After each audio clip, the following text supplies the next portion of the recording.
Hello everyone. My name is Razvan, Gavrilas. I'm from Cognitive SEO, and today I'm going to speak about unnatural links. What I call it a no bullshit guide. So I'll try to get you as much true information and to take more of the confusion out of your heads. My first question is, have your sites been affected by unnatural links? Do you have these problems? And if you do, if you could please raise your hand so I can see how many of you have this problem. Okay, so I don't know, like 10%. The other are pure whiteheads, successful marketers. Okay. Okay. So quick introduction about myself. I made this formula. So I started as a developer, then turned into an SEO geek, an affiliate, then into what some people would call a super affiliate. I turned into an entrepreneur, all being governed by this mentality of no bullshit, and powered by my wife and kids. And at this point in time is being surrounded, around the Cognitive SEO project. This is what I call a natural me, fat me, or fatter me, and this is me today. It's a picture that we taken last night with Dixon. So I'm 20 kilos lighter. Yeah, Dixon, I don't know, I'm not speaking in his name. Okay, so I usually get some stage fright. To be able to get out of it, I put some funny stuff usually. So let's enjoy a couple of minutes some of these funny pictures. So this might be Google with all this link graph that's puzzling it, and some Panda Sutra. It's an interesting word. So how would Google give it to you? Some penguin related stuff. So if you're affected by penguin, you might want to kill it. Maybe haters gonna hate what Google is. Okay, so there is a penguin for every penguin. And some black hats. How many of you consider yourself black hats or shady hats in this room? Okay, so we got Phantom Master. Anyone else? Okay. Okay, so these are you before. You know this guy? I called him Lord of the Links. I don't know if he calls him like that. I do. Okay, and he tries to bring you guys here. So this is all he practically tries to do. Okay, so now let's get to the serious stuff, and let's talk about why links are so important. Okay, so in my opinion, at this point in time, links are the only signal that can truly and entirely simulate presence and authority, and this is practically at this point in time. They are trying to mix the signals with social signals, obviously from their own network, Google+, then we have Twitter, Facebook, and a lot of other third parties, which they say, at least with Twitter and Facebook, that cannot access, or they aren't allowed to access the data. Then we have the user-triggered signals, like time spent on page, Google Analytics data, which Google again says that they aren't using in terms of ranking signals, but I truly believe that they are using it because no one else can unconfirm this information. It's like the secret algorithm that they have. No one can actually know it, and no external regulation can validate it. And then the traffic signals. Google started building ISPs, and in America they practically started to wire a lot of cities. Imagine if Google would have access to practically all your traffic. Then it won't need links, it won't need anything else that it uses today as their main ranking signal. And we have this big, or Google has this big problem, which is link spam and unnatural links, and they are practically addressed by manual and algorithmic penalties, and it goes on since the existence of Google. So it's not something new that just started 1.5 years ago when Google started sending unnatural link warnings, and when the Google Penguin updates starting to be released. It's going on since the existence of Google, and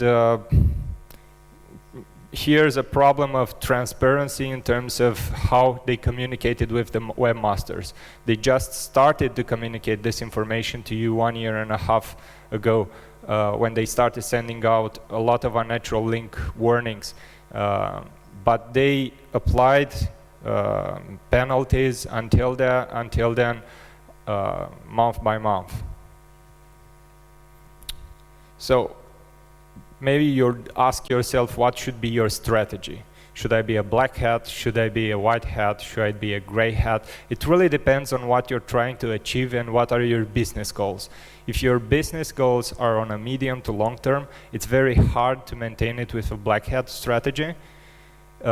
If your business model can adapt to a black hat strategy in terms of losing rankings and putting other domains there and not caring for your brand and just trying to convert, for example, affiliates. Affiliates can go very well into the black hat strategy. You can apply, obviously, if the service provider allows you, but you can go into the black hat strategy and do it as long as you want. It's as good as you can be. For normal sites and for normal businesses, I wouldn't recommend going into black hat and trying to be a more like a white hat. And here in the white hat, it's practically trying to follow the Google guidelines as much as you can, so that you don't get your site penalized.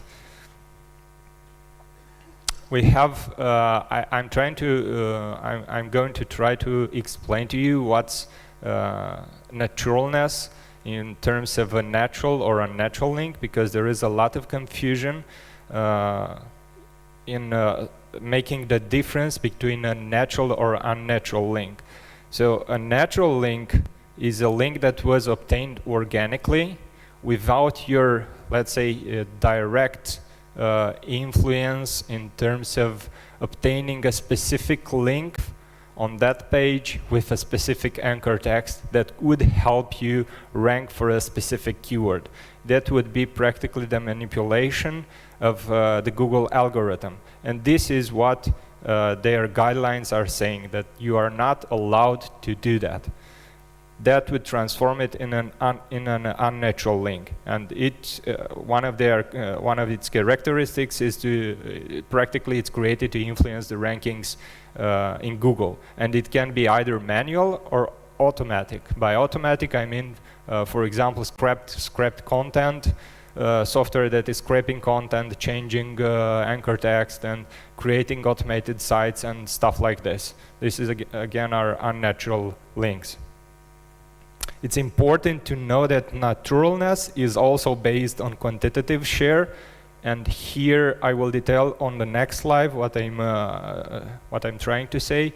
It's about practically the link profile that you have, and link profiles can be okay and can be unnatural, and there is a gray area somewhere, let's say suspect link profiles that Google hasn't penalized yet, and maybe it won't, or maybe it will.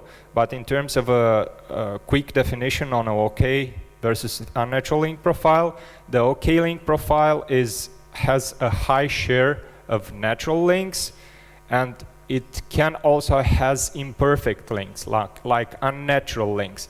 That also is part of the naturalness of a link profile. So nothing natural is supernatural, to put it like this. So you have to have imperfections in order to be natural. An unnatural link profile has a high share of unnatural links, and everything is exaggerated. You have a very high proportion of commercial anchor text. You have a very high proportion of web directory links, for example, or forum spam links, or any type of links that can be practically taken out and scaled massively and exaggerated in your link profile. It's important to know that a good link for me might be a bad link for you, and that's why in the previous slide I said that practically naturalness is also based on the quantitative share, because if I have an OK link profile and I get a web directory link from a low quality web directory, let's say, it won't generate me any problem. But if you already have like 30% web directory links and you get another link, the same link that is coming from the same web directory, you might get a problem, because in your situation it looks very different than in mine. In my case, it's an imperfect link. In your case, of an unnatural link profile, it already takes it more extreme to your high share of unnatural links. So how would I know if I already was affected or I will going to be affected by this kind of penalty? First, it's important to know if you got an unnatural link warning from Google Webmaster Tools. And to be able to know this, you have to register your site with Google Webmaster Tools and check the messages that they have there in the account for you.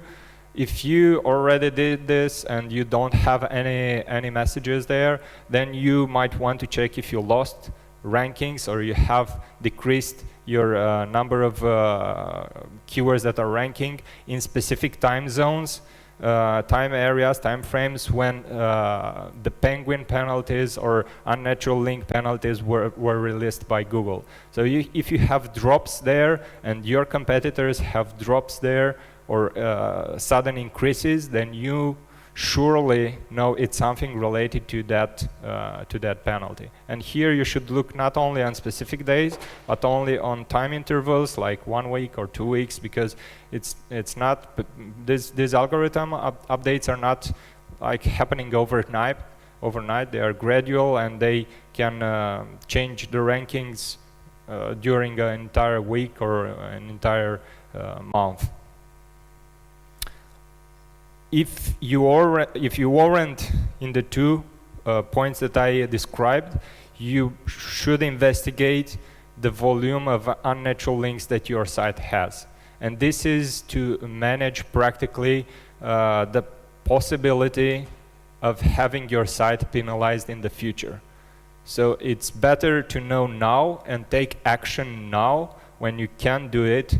It's much easier for you to practically save yourself from a next penalty than to recover from a penalty. So if you have a high share of unnatural links and you haven't been penalized, you should start to do all of the stuff that I'm going to show you in the next steps. Practically, you should start to dilute your link profile, get high quality links, start to remove some of the unnatural links, and practically create a more natural looking profile. Okay, so here are some screenshots from the Google product forums where a lot of webmasters are asking for advice on specific problems that they have. And this is a guy that says that this is their URL, a charity site, and he says that someone linked to him with all of the sudden from the sidebar, so he got a site-wide link on 10,000 pages, and already Google sent him an unnatural link warning. And then it's important to say how he puts the problem. I fixed the links. He now only links to me once, not 10,000 times from his domain. So in his head, he fixed the links, but he didn't. He just showed Google that was an unnatural link because he had control over it.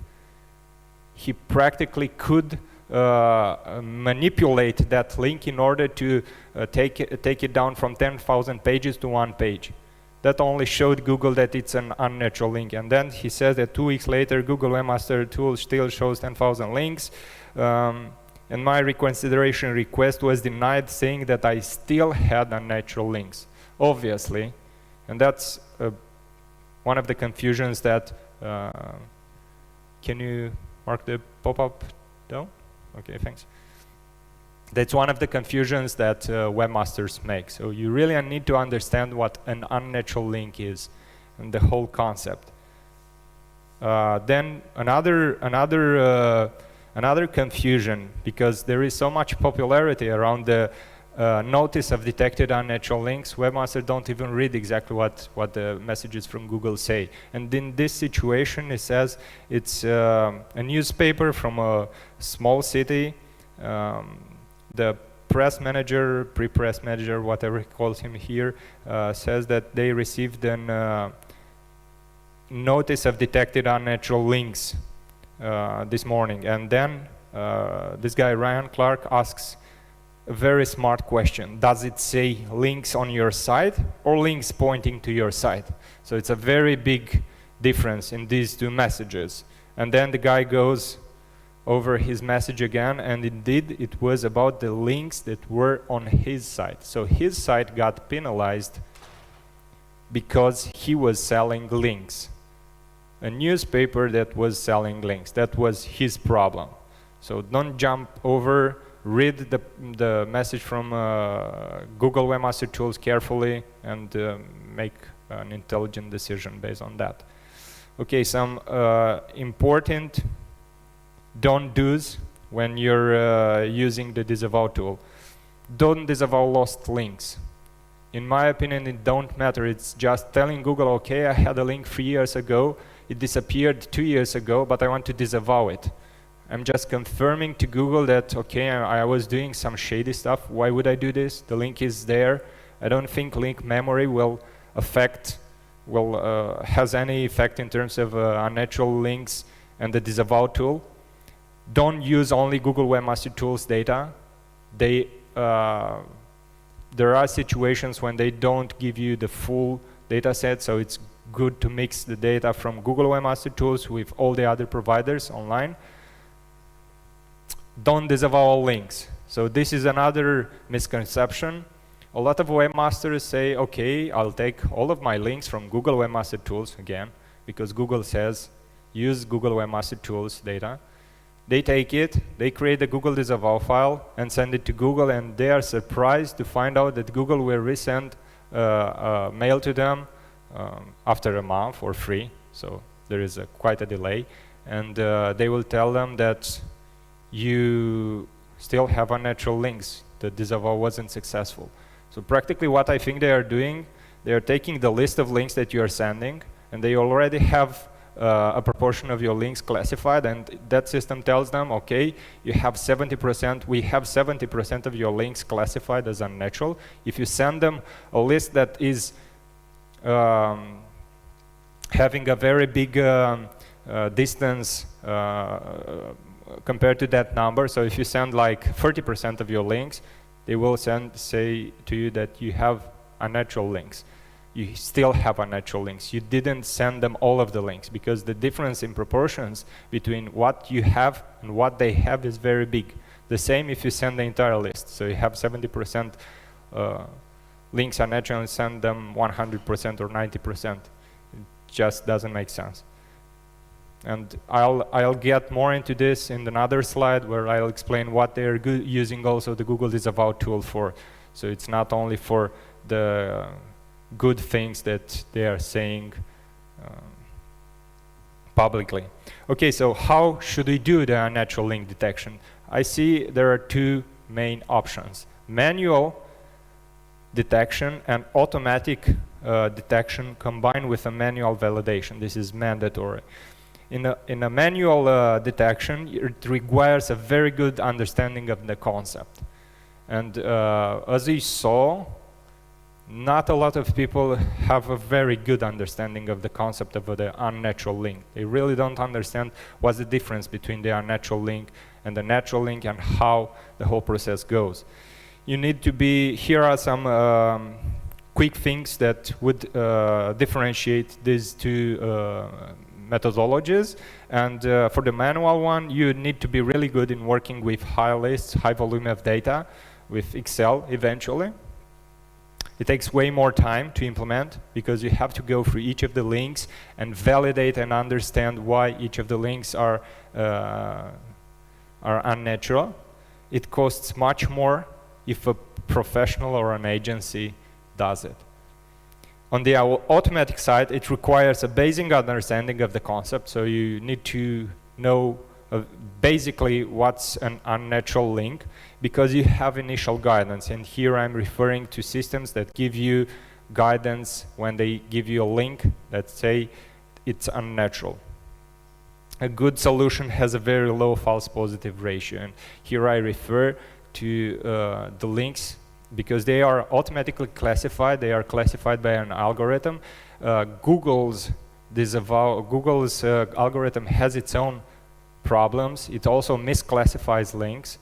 Any other third-party software will have the same problems. It really depends how many of the links it classifies incorrectly as being unnatural when they really are natural. So you need to use a solution that has a very low false positive ratio. It saves you big time and big money because it's automated and it does things much more faster and for lower cost.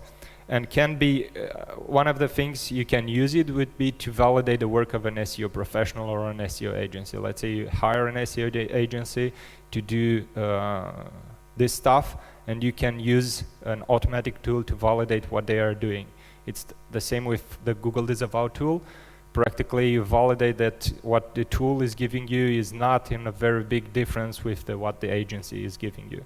And then you have the manual validation, which practically requires to go through every link and practically look at them and say, okay, you classified correctly. No, you didn't classify. Let's reclassify and so on. Here is a quick detection case study. This is again a print screen from the Google product forums, where a guy is saying that his site has been blasted with 17,000 links, which I really doubt it's the case. Here are the numbers of the links. So he has approximately 5,000 referring domains, which are coming from approximately 200,000 links, and we only took 21,000 links and analyzed them. And the site is Super House Sales. It's an UK-based site. Okay, so first of all, I looked at the anchor text distribution, and here I can clearly see that they have a very high proportion of their anchor text as commercial anchor text.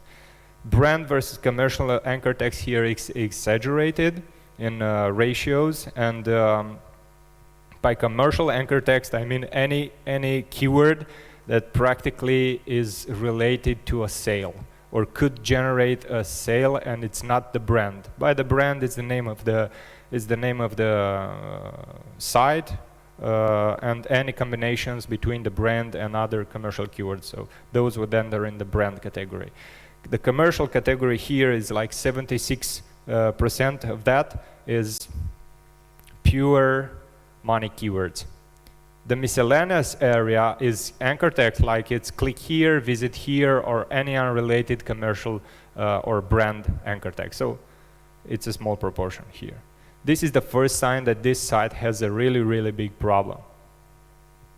Then we have this automatic detection that was done with the new feature that was introduced into cognitive SEO. And it automatically classified all the live links into unnatural, suspect, and OK. And if we are looking here, we see 87% of the links are unnatural.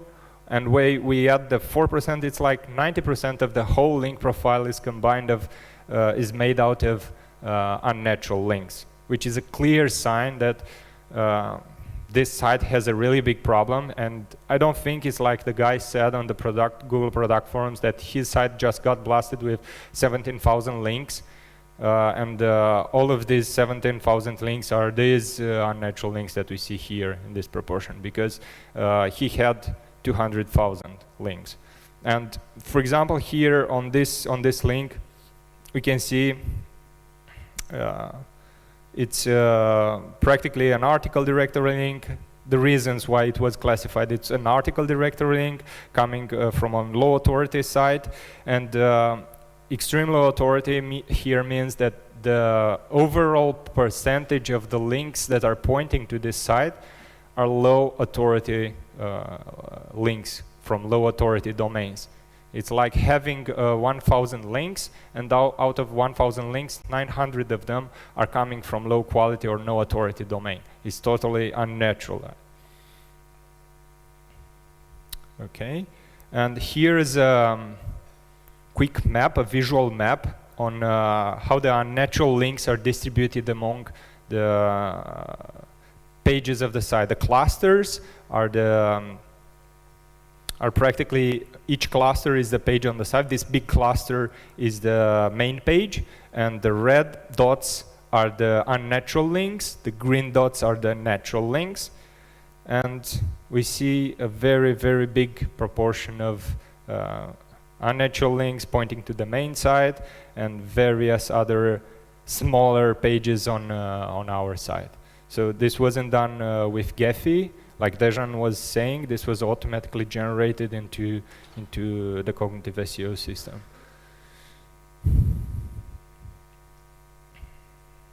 Okay, here's some quick samples of unnatural links that were in this profile. So by looking at this and looking at the link that is underlined with red, we see that it's commercial anchor text there.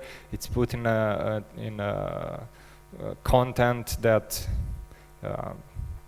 really, if you would read it, it won't make too much sense. Here is a page that has 2,000 responses, 2,000 comments, and the first one is a commercial anchor text for this site. Again, another strategy to generate unnatural links. Another article with commercial anchor text and thin content that doesn't really say anything if you would have to read it. Okay, this is how a natural link profile looks like. So we have some suspect links, which is natural to have. Every link profile has those small unnatural links there, which makes the link profile natural, and the rest of the links are okay links. I saw sites that are still ranking now with a managed risk in terms of the links that the unnatural links they are having. And here I'm saying that they use a lot of shady stuff, but they are still ranking with a proportion of about 17 to 19 or 20% of unnatural links online in their link profile, and the rest 80%, 70% are okay links. Those sites are still ranking, but they still they need to manage historically how they will evolve their link profile, and be careful not to get their unnatural links at a very high level in their entire link profile, because they will get banned. And probably, as they are now, with the advancement in the technology Google is making to detect the unnatural links, they will get hit also. So they should manage this problem. It's important to know that unnatural links still work, and here it's about the business model that you have, that I said in the beginning. What should I choose? What strategies should I choose? This is a post that I did 1 year back, and it was a blog about a black hat SEO technique that was used to rank on payday loans. That technique is still used today, 1 year later, even if after the payday loans update that Google was done. And thanks to Phantomaster for correcting the black hat terminology that I used. Practically, it's kind of a crap hat because they are using illegal stuff. The sites that are usually ranking on the payday loans niche are having links coming from hacked sites. So they have huge networks of sites and hackers that are hacking those sites, putting links there, and just bumping the results in the SERPs for a day or two, and they make bank out of it, and that's it. That's their business model. The next day another domain, and another domain, another hacked site, and so on. And here I'm talking about thousands of hacked sites. It's large-scale hacking that is being done. A technique that you should use in order to recover from unnatural links, or to be able to maintain your positions if you haven't been affected, is called unnatural link dilution. At least this is what I call it. And these are some of the things that would characterize it. It's practically stop focusing on SEO techniques for a moment and increase the site authority. So don't think about commercial anchor text. You need just to get links which are valid links generated organically. I'm not going to get into details how to generate these links, because this could be an entire presentation made around creative link building strategies and stuff like this. And it's important to do it gradually. It's not a one-time shot. I do it now and forget about it. It's not going to work on a long-term or medium-term strategy, so for normal business. Unnatural link removal is another step that you should take when you have a very high proportion of unnatural links. And here the process is quite simple.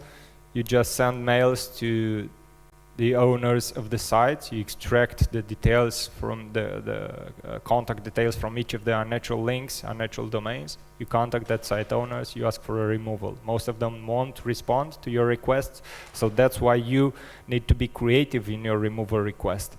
You need to send mails that are practically, it's hard to send thousands of mails when you have thousands of links from thousands of referring domains. So you need to automate it with a manual flavor. So try to create templates that can be automatically populated with names, with stories about their site or whatever, so you can get the attention of that site owner and to get an answer back. Try at least 3 times, and after that mark it as at different time intervals at different times of the week for around 2-3 weeks, I don't know. And keep a record on everything that you do, so you can then later on, when you will be doing a Google disavow, finally you have that information which you can put in the letter that you're sending to Google. Okay, so how should we approach a Google disavow? It's important to know that the Google disavow, it's practically used internally for Google to automatically classify their training algorithms. So you're only doing their stuff, but they are in a forced position and they can force you to do this, because if you have a penalized site, you're left with nothing than to do the Google disavow. So that way they put the labor on you to send them the unnatural links that they already classified using their algorithms, and reclassify. They practically use it to train their own algorithms to make them better. So the more Google disavow requests they get, valid disavow requests they get, the better their algorithm will be. So it's like that. So when should we do it? We should do it only after unnatural link removal. So after we stopped and after we removed all of the links that we could remove manually from the site owners that we can contact and get a response from. Send a complete list of the unnatural links. Don't send, there are webmasters that say, okay, let's not send this link because maybe Google is not going to train, doesn't figure yet that this is an unnatural link. I say send it to Google, send all of the, because if you're in this position already, you need to get out of it and find better strategies for the future. So send a complete list of unnatural links. Don't make any exceptions. Be specific on what happened, on why you turned out into this position. Either you, an SEO agency did this, or you did it, or it was negative SEO, or whatever it was. Tell the story there. Send requests tell Google that you sent the email requests, to what list of domains you sent, whom didn't respond and whom did, and so on. You just have to wait after you send the file to Google. It's not going to happen overnight. It might take 1 week, 1 month, or 2 months. It's not a fixed time frame. And while you wait, continue to delete your link profile and build high-quality links, organic links. Okay, thank you. I'm not sure how to spell this in Polish, so thank you in English. Dziękuję, right. Okay, thank you a lot, Razvan. Thank you very much. If you give me your business card, you'll have early access to this new feature.